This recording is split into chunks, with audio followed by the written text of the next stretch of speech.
kaze bakunzi ba K9 TV kumwavyumvise n'ikiganiro cyo makuru entertainment yaranze indwi duhere muri mu nkino aho rero nko muri basketball mugwi urunani rwashoboye gutwara igikombe twita igikombe cha fundraising canke igikombe cyo guheraheza cyo nako igikombe cyo muri Febabu igikombe bise nka bye bye vacances canke cyo gutangura amashure ni igikombe rero Febabu yashiteho no mwaka mugihe rero ari muri ya ntumbero yo gutorokanya uburyo nkuko Apotre Jean Paul Manirakiza asanzwe arongoye Febabu yabivuze ni ibikombe rero bizokinwa ku bwinshi bwandi ndetse n'abakinyi bamenyerane ndetse n'abandi batandukanye bashobore kugira icyo bakoze mu guterera Babu ndetse na basket muri rusangi n'urunani rero kwatsinze uno mugwi wa New Star inota rimwe kuri difference inota rimwe gusa 72 kuri 71 urunani kandi gore gwatsinze Dinamo ku manota 72 kuri 71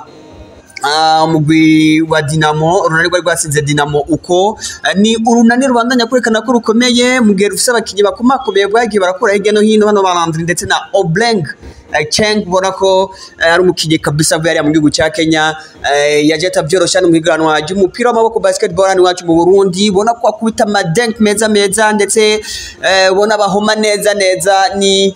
urunani ruteranye ubwoba atawo bideha none ruteranye ubwoba atawo bideha muri Febabu no mwaka ariko kandi rero iryo higanwa rirangiye urunani hoje kuronka agashimwe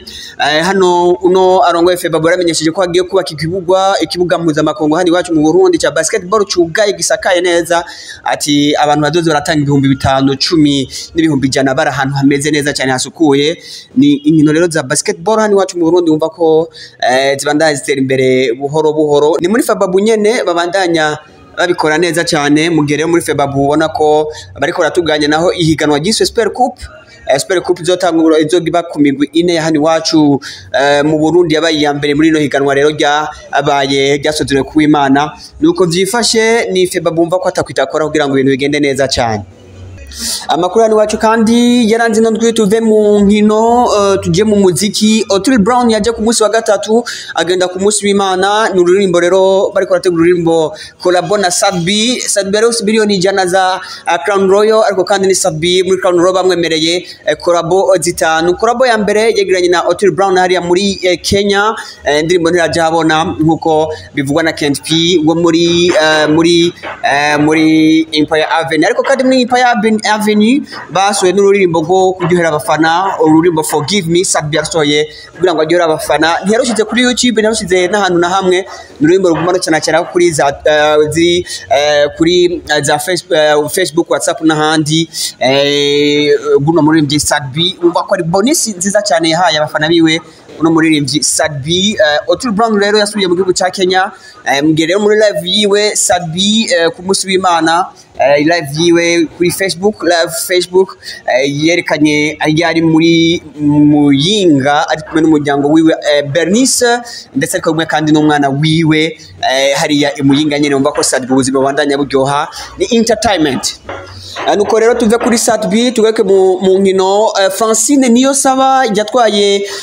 imidari itari mike muri no misi heze ndetse aturaniganwa ya Diamond League ni Francine Niyonsaba yatanze ikiganiro kubamenyesha makuru aho yinshi ibibazo bitari bike mu biganiro cyamaze hafi isaha n'iminota 30 Francine Niyonsaba yishuye kubazo bitari bike byamenyesha makuru harimo n'ibibazo twagati bitwengeje Francine Niyonsaba ramoje bati mbega Francine Niyonsaba uzogira ubugeni byari ati sindabishaka babaza ati ko uri kutambara ijipo ati mbega ati mushakaniruke mu ijipo ati ariko murigeze kubona ndi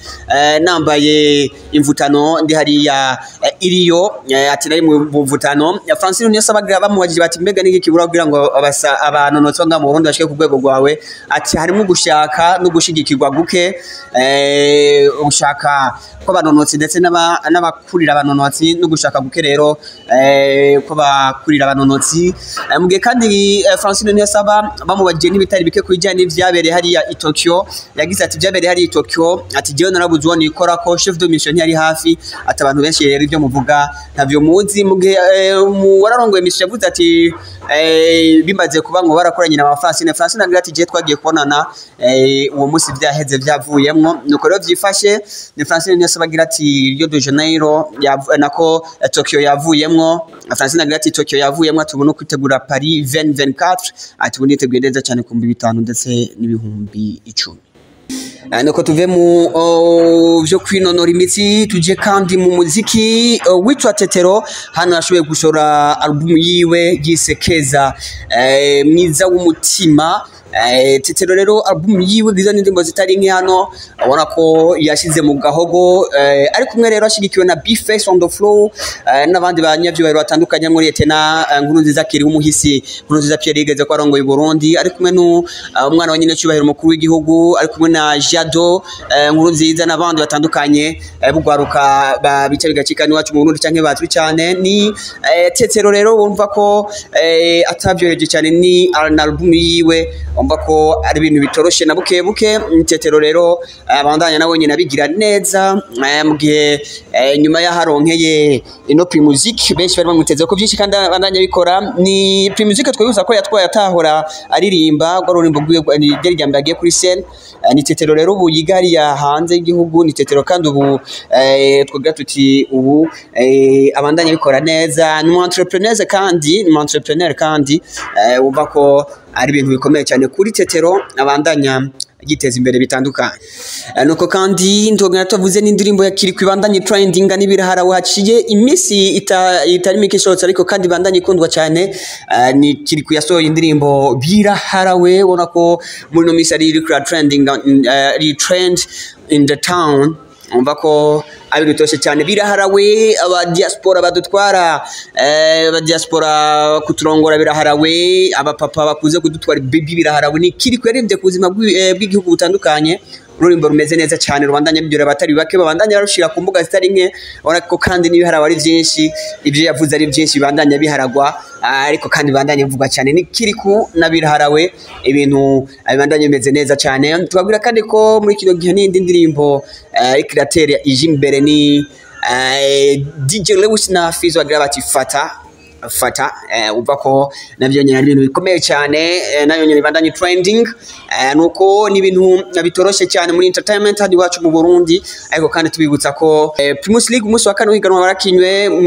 message ngo ziratsindwa igitsindo kimwe kusana Atletico New Oil Musonga tsinda Kayanza United bisido 3 kubusa umugwi wa Famodi Santos tsinda kimwe kubusa umugwi wa Royal umugwi n'izindi nkino nayo zitari nke zabaye umva ko hani wacu bitari byoroshe umva ko ibintu bibandanya neza kwijyana hino ni ibintu tuzogura ko ku makuru y'inako kandi ni amakuru abandanya avugwa mu gihe kandi kwigenekezo rya mbere rya kabiri n'irya gatatu hazokinwa umunsi wa gatanu w'ihiganwa rya Primus League navyo nyine tuzobigaruka ku makuru yacu y'inkino ku munsi w'ejo nuko rero bibandanya bimera neza cyane ariko kandi mu ya trending duhereze kwino nkuru ya nyine cyubahiro mukuru w'igihugu aho yatahutse avuye hariya in New York yarari mu nama 76 y'ibihugu bigize Nations Unies aho ndetse n'unyine cyubahiro mukuru w'igihugu yashoboye kuvugana n'abakuru nako n'abarundi baba hariya in New York ndetse no mu cyungararo yaho iganwa cyari kimeze neza cyane nayo makuru ariko trending hano iwacu amakuru abandanya avugwa cyane hani wacu mande muri kwika kuri YouTube DK9 TV mwanda muri subscribe ndetse mwanda mumviriza mukurikana ibiganiro byacu ciao.